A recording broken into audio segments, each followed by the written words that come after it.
Hello everyone, in this video, you will learn the power and framework of business intelligence and competitive analysis. Specifically, you will answer the question of why benchmarking. The methodology of competitive intelligence is benchmarking. Some popular questions in practice are, how do I know that I have a problem? And how to prioritize the problems? The answers lies in the comparison or benchmarking of companies in the same industry. For instance, if my competitor's operating cost is 10% of the revenue but mine is 15%, then I must have an operating efficiency problem. So, benchmarking shows where the competitors are hitting. What financial performance can you possibly achieve in this industry? And what are your strengths and weaknesses? That is the competitive advantages and disadvantages. Thus, benchmarking allows you to see the problems of the company and opportunities for improvements. To show you the impact of business intelligence and competitive analysis, let's refresh our memory on the Dell versus Compaq story. One mystery in the high-tech industry is that as the market leader in year 2001, Compaq sold itself and completely abandoned its strong brand. Why? A bit background on the computer industry shows that this industry suffers high inventory obsolescence cost, and their major suppliers such as Intel and Microsoft are the same.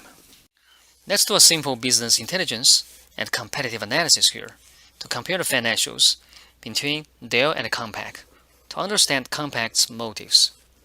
From the table, you can see that Compaq has a sizably higher gross margin than Dell. But due to inventory inefficiency, Compaq's operating cost as a percentage of sales is also much higher than that of Dell. The net outcome is that the operating margin of Compaq is 1% less than Dell. This 1% difference is actually critical for Compaq to make the sold-off decision because it saw through these numbers and understand what is incoming. As we stated earlier, Compaq and Dell have the same key suppliers. Thus, difference in their gross margin can only be explained by their different pricing. In fact, Dell has a 10% lower selling price than Compaq for its products. Even with a lower price, Dell can make more money. How can Compaq compete? By benchmarking, Compaq saw the incoming danger and thus sold itself while it is still worthy of some money. So smart. Not everyone saw this role. For instance, HP, who bought Compaq, clearly didn't see this. We will not blame HP because the danger is hard to see.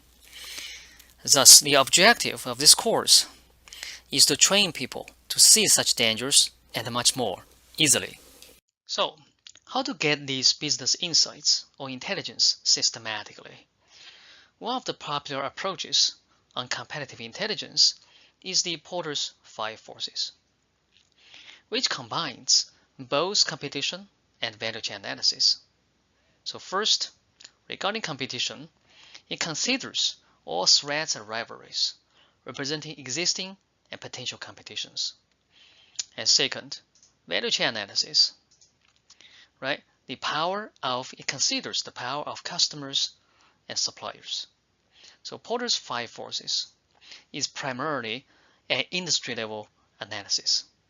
In the company-level analysis, is SWOT analysis, which includes the strengths, weaknesses, opportunities, and threats, is often used to identify strengths and weaknesses of a company relative to its competitors.